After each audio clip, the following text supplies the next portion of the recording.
Muy buenos días, hermanos. Vamos a dar inicio a nuestra escuela dominical y quiero decirles de que vamos a iniciar un nuevo material, unos nuevos temas que vamos a estar comenzando este día. El material de hoy va a presentar dos énfasis. Uno es conforme al corazón de Dios, una mirada renovada a los 10 mandamientos, en la cual vamos a estar trabajando cómo construir relaciones. Y no tenemos una mejor manera para construir buenas relaciones con las que encontramos en los 10 mandamientos, porque Dios nos dio esos mandamientos y ahí nos enseña cómo son declaraciones breves y claras, donde Dios ha revelado la manera que nos relacionamos con Él y también con los demás. Y también vamos a ver la segunda parte del material, va a hablar sobre en todo una vida de compromiso. Y entonces vamos a hablar de buscar a Dios, pero de buscar a Dios en una forma intencionada, continua, con compromiso, donde una, tenemos una profunda relación con Él, donde queremos conocerle más, buscarlo, conocerlo y agradarlo a Él. Entonces, esa es la nueva serie de lecciones y hoy vamos a trabajar en la lección número 1, que la lección número 1 es pon a Dios primero. Y la idea principal es Dios debe tener el primer lugar en la vida. Vamos a pedir dirección al Señor. Oremos. Querido Dios, te agradecemos por la vida, por los cuidados, por que somos hijos tuyos, Señor, y porque tenemos la libertad de estudiar tu palabra. Y Señor, en este momento te estamos suplicando que tu Espíritu nos guíe y que podamos aprender de ella y que podamos vivirlo, Señor, ponerlo en práctica. Ayúdanos, Señor, en cada una de nuestras vidas, que tu palabra sea la que nos hable y bendice a aquellas familias que están pasando por situaciones difíciles para que tú les consueles, les des fuerzas y los saques adelante. En el nombre de Cristo Jesús. Amén.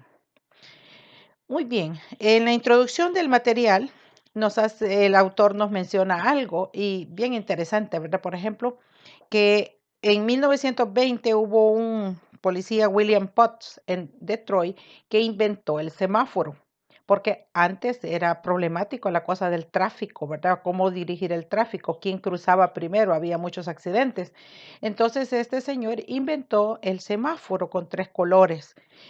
Pero no fue nada más que en 1923 que Garrett Morgan fue el que lo patentó. Y desde entonces ese aparato, que es bien importante para la regulación de la circulación automovilística, ha evitado muchos accidentes y ha hecho prevención. Ahora, ¿qué significan las luces? Tenemos bien claro el mensaje del semáforo. Si está rojo, hay que detenerse. Si está amarillo, hay que tener mucha precaución. Hay que tener cuidado. Es prevención. Y luego el verde es que podemos pasar. Entonces, este es un mensaje sencillo. No hay dudas de último minuto que nos vamos a confundir porque es bien claro el mensaje. Ahora, en la Biblia se nos habla de que Dios nos ha dado 10 luces poderosas que nos van a guiar qué es lo que tenemos que hacer y esos son los 10 mandamientos. Eso nos ayudan a que podamos ver cómo tenemos que relacionarnos con Dios, cómo tenemos que qué actitud tenemos que tener con nosotros mismos y cómo tenemos que relacionarnos con los demás. Son inconfundibles, son claras esas indicaciones y entonces que el Señor nos ayude a estudiarlos y a ponerlos por obra. Eh, en todo aspecto de la vida, siempre hay algo que ocupa el primer lugar. Yo no sé cuál es la cosa que en su vida ocupa el primer lugar. ¿Qué es lo que está primero? A veces ponemos primero la familia o el trabajo o los placeres o el dinero, las posesiones o no sé, algo puede ser que ocupa el primer lugar.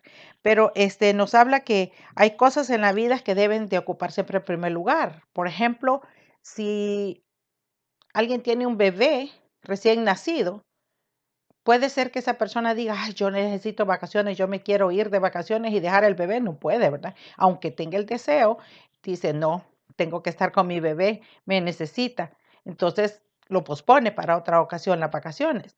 Ahora, la otra cosa es, por ejemplo, si está en el avión, ¿verdad? Quien va a ser el piloto del avión no es que lo escogen ahí entre los pasajeros. Vamos a ver la rifa, quién le toca manejar este avión ahora, ¿verdad? sino que ya está determinado que tiene que ser una persona que tiene experiencia para conducir el avión. Entonces hay cosas que tienen así determinado cómo se tiene que llevar a cabo las cosas, ¿verdad? Son cosas de la vida diaria, pero que se tienen que tomar decisiones importantes. Pero cuando hablamos de Dios, Dios es el soberano, Dios es el creador, está sobre todas las cosas, porque Él dice que Él nos creó, Él es soberano, es creador y es salvador al mismo tiempo. Entonces, Él no podemos compararlo con nadie más, porque Él es el primero. Y nos habla de que tenemos que ponerlo a Él como primer lugar. En la lección de hoy vamos a ver cuándo fue que se dieron los 10 mandamientos. Recordemos que el pueblo de Israel estaba esclavo en Egipto y fue Dios que lo sacó de allí con su mano poderosa. Dios lo libertó. Estaba en opresión, pero estaban viviendo el paganismo de Egipto y estaban en opresión, pero fue que Dios los escogió y dice que Dios los guió para que salieran y Dios los mandó los hizo pasar por cosas portentosas, ¿verdad? Y luego les dio los 10 mandamientos cuando estaban ya fuera de Egipto. Entonces les dio las indicaciones, les dio la guianza de cómo ellos se iban a dirigir como pueblo de Dios. Y ahora, ¿cuáles aspectos de la vida deben ocupar el primer lugar según ustedes? O sea, ¿qué aspectos de la vida ocupan primer lugar? A veces, claro, tenemos que pensar en la salud, tenemos que pensar en el trabajo, tenemos que pensar en los hijos, tenemos que pensar en la educación, ¿verdad? Varias cosas que tienen que ocupar lugares importantes en la vida, pero nosotros estamos viendo de que cuando hablamos de Dios, Dios no acepta que pongamos las otras cosas a la par de Dios, sino que Dios tiene que ser el primero. Dios debe tener el primer lugar en la vida. Y no quiere decir que no le vamos a dar importancia a las demás, pero en todas las demás áreas que son importantes para nosotros, tenemos que tomarlo en cuenta a Dios. Tenemos que encomendarnos a Él en todo lo que hagamos. Aquí en los 10 mandamientos, en este estudio, nos va a ayudar a analizar cuáles son las cosas que a Dios le agradan, cómo quiere que tengamos esa relación con Él. Vamos a ir a Éxodo capítulo 20 y vamos a leer del 1 al 6. Éxodo 20 del 1 al 6. Dice así. Y habló Dios todas estas palabras diciendo, Yo soy Jehová tu Dios, que te saqué de la tierra de Egipto, de casa de servidumbre. No tendrás dioses ajenos delante de mí. No te harás imagen ni ninguna semejanza de lo que esté arriba en el cielo, ni abajo en la tierra, ni en las aguas debajo de la tierra. No te inclinarás a ellas, ni las honrarás, porque yo soy Jehová tu Dios, fuerte, celoso, que visito la maldad de los padres sobre los hijos hasta la tercera y cuarta generación de los que me aborrecen, y hago misericordia a millares a los que me aman y guardan mis mandamientos. Aquí en esta porción decíamos que los israelitas habían sido liberados y- de Egipto, ¿verdad? Que habían sido donde ellos habían visto al soberano Dios, al poderoso Dios. Dios había obrado con ellos. Ahí en Egipto obró mostrándoles a través de las plagas, mostró su poder. Cuando ya salieron, les mostró su poder a través de la nube que los cubría y la columna de fuego, de día era la nube y de noche era la columna de fuego. Entonces ellos estuvieron protegidos por el Señor. También cuando cruzaron el Mar Rojo, el Señor tuvo cuidado de su pueblo. Dice que cuando tuvieron hambre les dio maná. Cuando tuvieron sed, les dio agua que salía de la roca para que tomaran. Entonces Israel podían ver el poder de su nuevo Dios, porque ellos antes estaban en la religión pagana de los egipcios, donde eran muy idólatras y muy supersticiosos. Pero ellos tenían ignorancia con respecto al carácter y la soberanía de Dios. Recordemos que fueron generaciones que crecieron en Egipto, entonces tenían la influencia de la cultura egipcia. Ahora tenían un temperamento rebelde y quejumbroso, se quejaban por todo y rebeldes. Ahora, Dios les demandaba que dejaran esos caminos paganos de Egipto y que siguieran los caminos de Dios. Y Dios les dijo, ahora pues, si diereis oído a mi voz y guardareis mi pacto, vosotros seréis mi especial tesoro sobre todos los pueblos, porque mía es toda la tierra. Ahora, los 10 mandamientos son los valores eternos y esenciales por los cuales el Señor estableció una relación con su pueblo. Los 10 mandamientos, vamos a ver que los primeros 4 se, se refieren a la relación con Dios y los otros 6 se refieren a la relación que tenemos con los demás. Estos mandamientos eran estipulaciones que Dios les daba, eran estipulaciones claras, ¿verdad? De cómo ellos debían ser leales, debían someterse a Dios y que ellos iban a llevar una vida completa dependiendo de Dios completamente y que los iba a llevar a una tierra que fluiría leche y miel. Esa era la indicación que ellos tenían. Ahora, el Señor empieza este decálogo así como les dice que Él se presenta y les dice, yo soy Jehová tu Dios que te saqué de la tierra de Egipto. El Señor se presenta, Él les dice, yo soy el creador, yo soy el, el que los rescaté de allí, el que les saqué de Egipto, ¿verdad? Se presenta como el soberano y libertador de ellos. Luego es el creador del cielo y la tierra, por tanto el Señor es dueño de todo cuanto existe.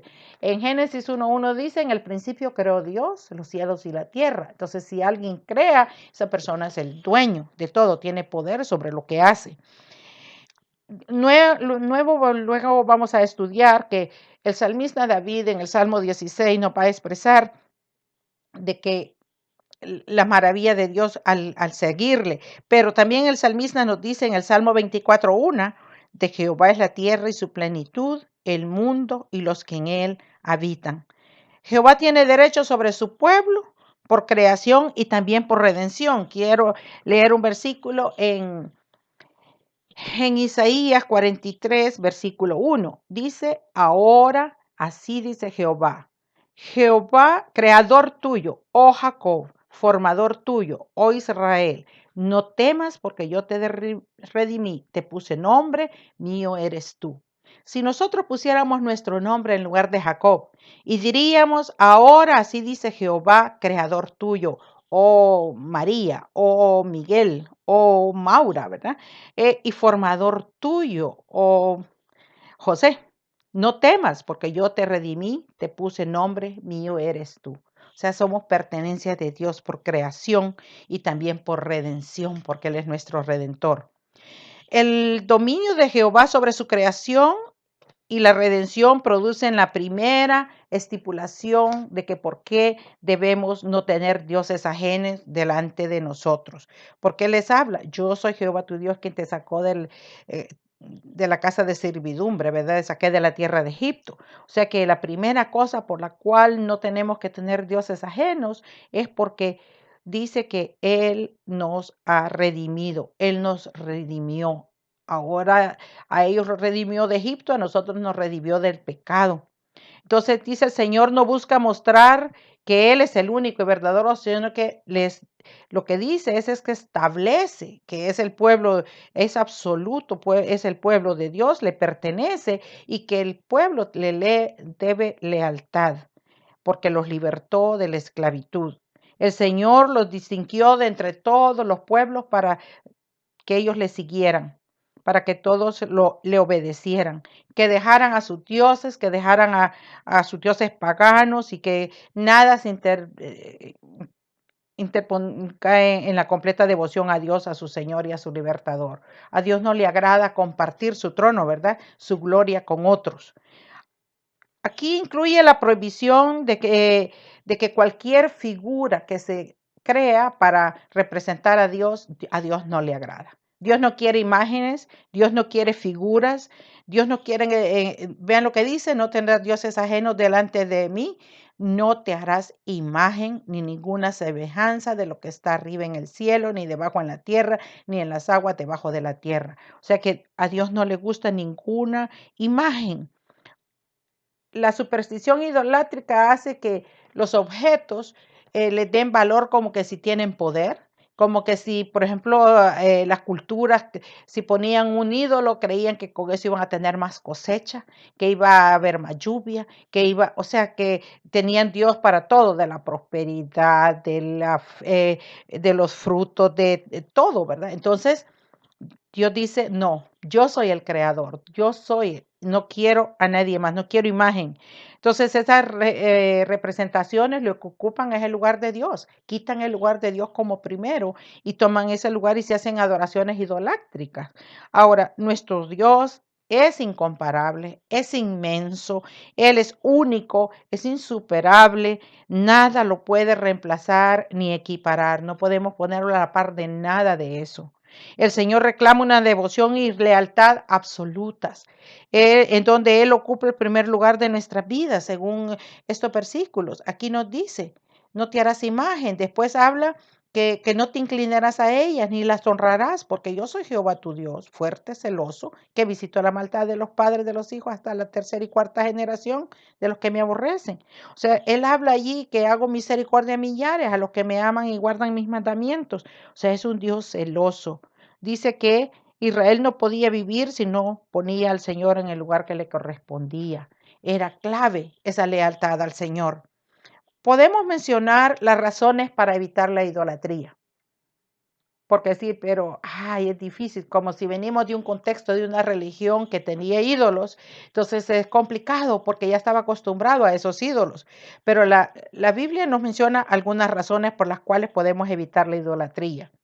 Uno, los israelitas habían sido liberados y habían visto al Señor obrando en los milagros en forma poderosa. Nosotros también hemos sido liberados del pecado, del mundo, de donde estábamos en esas ataduras. Entonces hemos sido liberados y hemos visto la mano de Dios obrando en nuestras vidas. Nuestro Dios es el creador del cielo y de la tierra. Por lo tanto, Él es el Señor y dueño de todo lo que existe. Él es el creador, es soberano. El dominio de Jehová sobre la creación genera el primer mandamiento. No tendrás dioses ajenos delante de ti. O sea, Él es el creador, Él es el primero. Y luego, razones para evitar la idolatría es que la superstición idolátrica hace creer a las personas, ¿verdad? Los antiguos, que esas representaciones de los dioses impartían cierto poder. Eso no es cierto. Y el Señor reclama una devoción y lealtad absolutas, en donde el Señor ocupa el primer lugar. Él quiere ser el primero, ¿verdad? Ahora, pero ¿cuáles son los ídolos que pueden ocupar el lugar de Dios en nuestra vida? Quizá usted puede decir, no, pero yo no tengo imágenes, yo no tengo ídolos, pero a veces son ídolos, puede ser las riquezas, puede ser el afán del trabajo, puede ser otras cosas, ¿verdad? Que nos pueden apartar de la mirada del Señor, de la lealtad a Él y nos olvidamos que Él es celoso. Dice que Él es muy celoso. Ah,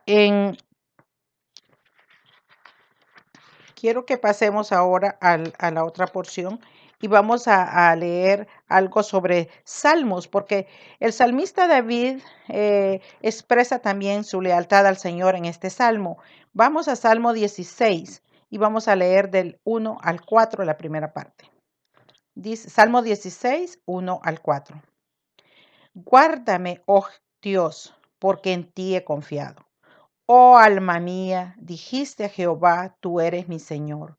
No hay para mí bien fuera de ti. Para los santos que están en la tierra y para los íntegros es toda mi complacencia.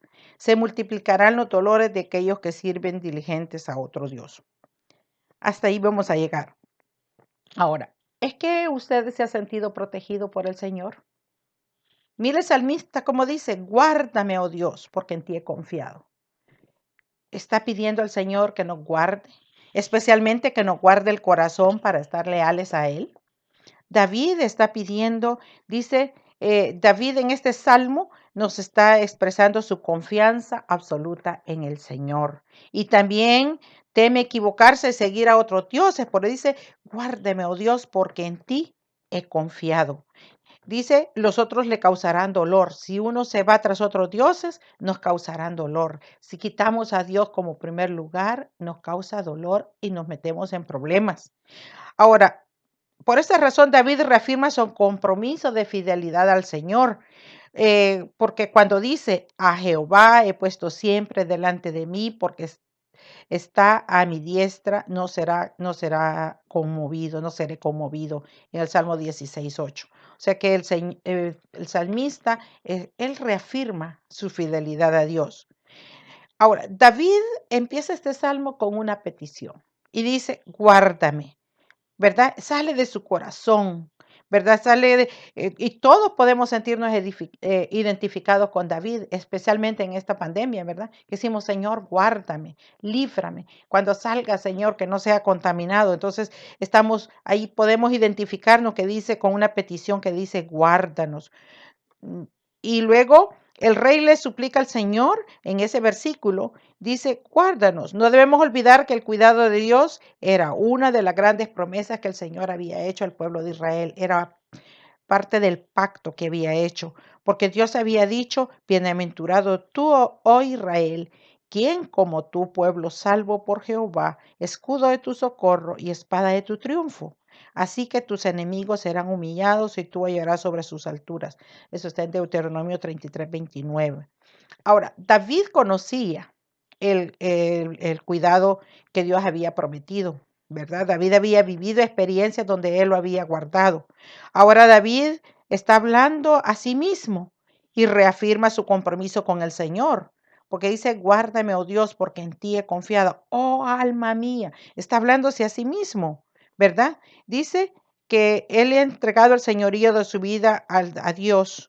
La palabra Señor quiere decir Adonai en hebreo. No es solo un reconocimiento respetuoso que nosotros a cualquiera le decimos Señor fulano, ¿verdad?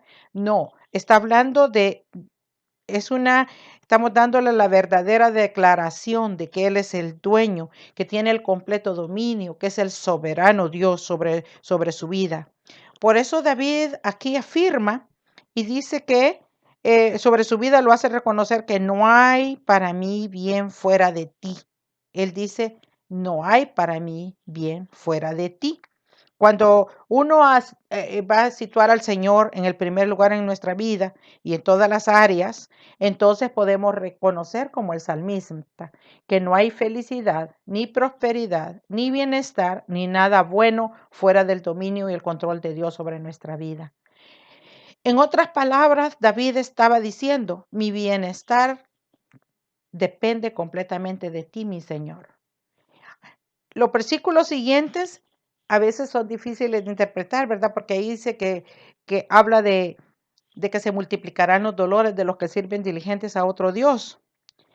Ahora, aquí habla de que aquellos que consideran santos e íntegros, David se está relacionando con ellos, se complacen aquellos que son santos e íntegros, que viven bajo los principios eh, con los que David está viviendo.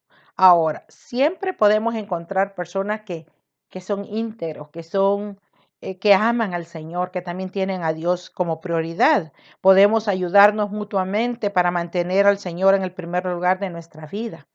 Ahora, pero también dice que contrasta con la de vida de aquellos que no aman al Señor, que dice que se trata de un servicio diligente a la idolatría, la gente que tiene ídolos, que su vida no es Dios el primero, sino son las cosas materiales, o son las cosas de este mundo. Dice que ellos tendrán dolor, multiplicarán sus dolores. Quiere decir que va a haber situaciones en las cuales tienen que clamar a Dios porque lo material se acaba, la salud se acaba, todo se acaba, pero Dios permanece para siempre. Vamos a seguir leyendo en el Salmo 16, vamos a leer del 9 al versículo 11. Dice, se alegró por tanto mi corazón y se gozó mi alma. Mi carne también reposará confiadamente, porque no dejarás mi alma en el Seol, ni permitirás que tu santo vea corrupción. Me mostrarás la senda de la vida, en tu presencia hay plenitud de gozo, delicias a tu diestra para siempre. El salmista aquí nos expresa algo muy especial. En la parte anterior del salmo vimos que David empieza el salmo con una petición que sale de lo profundo de su corazón y por lo cual nosotros también nos identificamos. Luego también menciona que conociendo el cuidado prometido por Dios, David está reafirmando su compromiso con el Señor, que siempre Él ocupará el lugar en su vida. Y cuando establece al Señor en el primer lugar de su vida y en todas sus áreas, entonces dice el salmista que no hay felicidad ni prosperidad ni bienestar ni nada fuera del dominio del control de Dios sobre su vida. Ahora, en el versículo 9 al 11, aquí nos habla de que el bienestar de David no descansa en un terreno, en una riqueza, bueno, en el poder político que él tenía, en todo lo que él poseía, no descansa ahí el bienestar de él, sino que en Dios. Y habla de una copa. La copa en la escritura se usaba para la forma figurada para representar aquello que el Señor podía hacer con cada persona. Podía ser para bien o para mal. ¿Verdad? Si decimos cuando dice el Salmo 23, mi copa está rebosando, es porque Dios nos está llenando de bendición. Y la palabra suerte también se menciona en esta porción. Cuando habla de suerte, está hablando de las, del futuro incierto que cada uno tiene, que solo está en las manos de Dios. David, siendo rey, aunque tuviera planes, ¿verdad?, de defensa, ejército, estrategia de guerra, lo que fuera, pero en realidad la suerte, el futuro incierto, solamente era Dios que lo iba a controlar. Aquí el salmista continúa celebrando su compromiso con el Señor. Miren, dice, se alegró por tanto mi corazón y se gozó mi alma. Aquí habla que él se goza. David entiende que el Señor es el soberano de su vida. El bienestar de David no descansa en su posición política, ni en su posición económica, ni en su posición académica, ni en su fama, ¿verdad? Sino que él descansa en Dios. Por tener a Dios es su seguridad, ¿verdad? Y aquí cuando habla de la copa, porque allí dice, porque no dejarás mi alma en el Seol. Y nos habla también, dice que David entendía que todo lo que la vida le deparaba, lo que el Señor tenía para él, era en realidad Él mismo, Dios mismo. O sea que todo lo que Dios va a dar para nosotros, Él tiene control de todo. Y por último, David desconocía el futuro. Por eso es que él estaba contando, no estaba contando con las posibilidades y estrategias que él tenía, sino que él se sustentaba en el Señor, ¿verdad? Ese futuro está en las manos de Dios. Hermanos, que nuestra vida ahorita, que sentimos la incertidumbre, qué va a pasar el otro mes, qué va a pasar el otro día, que ese futuro incierto lo pongamos en las manos de Dios, porque Dios lo tiene en sus manos y Él va a obrar de acuerdo a su soberanía y voluntad. Ah, ¿cómo luce un creyente cuando ha puesto al Señor en primer lugar? ¿Qué es lo que ocurre primero en un cristiano si ha puesto a Él en su lugar, si ha puesto su confianza en el Señor? ¿Cómo se manifiesta? Dice que tiene que haber alegría y gozo. Hermanos, en medio de las circunstancias difíciles podemos tener gozo. Gozo no es reírnos todo el día, sino que es sentir la confianza en Dios de que no me va a quitar la paz, que tenemos que tener, estamos en la presencia del Señor y tenemos que estar con alegría en el corazón y con gozo en el alma, según el versículo 9, ¿verdad?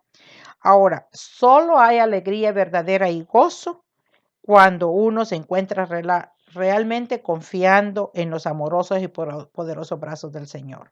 Si no tenemos confianza en el Señor, nos va a dar ansiedad, nos va a dar eh, mucha tristeza y quizá desánimo, pero tenemos que buscar la satisfacción y la tranquilidad solo en el Señor, ¿verdad? Porque a veces la alegría es temporal, pero la satisfacción que nos da el Señor es eterna, es una vida eterna y dice una vida futura segura, una vida eterna y vida en abundancia. Dice, no dejarás mi alma en el Seol ni permitirás que tu santo vea corrupción.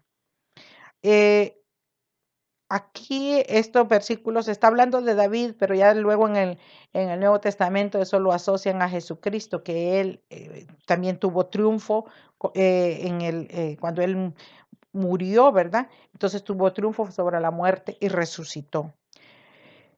Nuestro Dios ocupa el primer lugar en todas las áreas porque el Señor es nuestra vida y las circunstancias y porque también pagó el precio de nuestra redención eterna. O sea que el Señor está en medio de las circunstancias. Porque a veces cuando estamos en situaciones difíciles, como que diríamos, ¿y dónde está Dios? Pero allí está Dios. Nos está sosteniendo. Tenemos que darle la oportunidad para que Él nos levante. Dice que Él es el camino, la verdad y la vida que nos lleva al Padre. Es el único. También decíamos que Pedro y Pablo mencionaron la victoria de Cristo de la muerte, cuando menciona eso, que dice que porque no dejarás mi alma en el Seol ni permitirás que tu santo vea corrupción. Porque Jesús resucitó, Él venció la muerte, Jesucristo por la fe en su obra perfecta en la cruz del Calvario y su resurrección poderosa entre los muertos podemos estar confiados. Ahora, David menciona tres cosas en esta porción. Primero, habla de la senda de la vida, en el versículo 11, ¿verdad? Ahora, David ahora claramente vislumbra a Jesucristo mismo, que Él es la vida, la verdad, ¿verdad?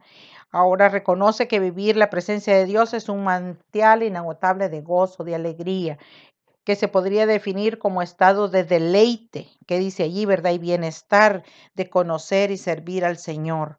Ahora, en el fruto de una relación correcta con Dios también.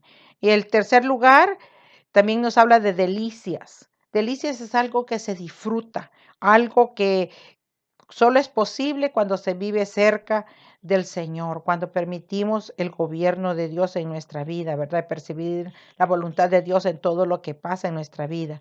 Porque como es la voluntad de Dios, es agradable y perfecta. Y que a los que aman a Dios, todas las cosas les ayudan a bien. O sea que Dios ha puesto, si hemos puesto a Dios en nuestro primer lugar, lo que va a pasar va a ser para nuestro bien. Y concluyendo, vamos a mencionar tres cosas. Una, que recortemos sus mandamientos, ¿verdad? Nuestro Dios es nuestro Salvador y su orden es que Él tiene que ser el primer lugar en nuestra vida, que no tengamos nadie que ocupe su lugar. Entonces recordemos ese mandamiento de que Dios es celoso y que Él espera que nosotros le rindamos todo a Él y que Él sea nuestro primer lugar en nuestra vida. Luego, que le pidamos al Señor que guarde nuestro corazón, al igual que David, ¿verdad?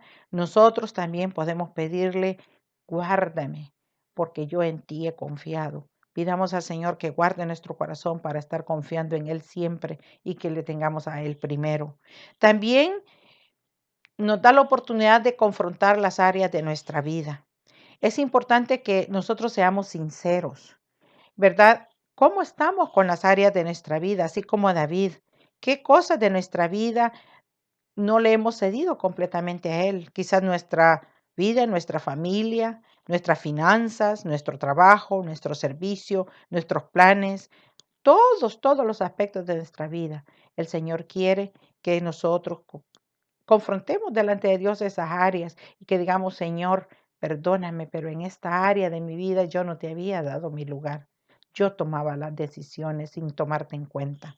Y luego tenemos que también evaluar nuestro nivel de gozo y esperanza.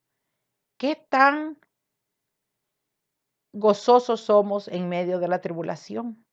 ¿Qué tanto tenemos tranquilidad?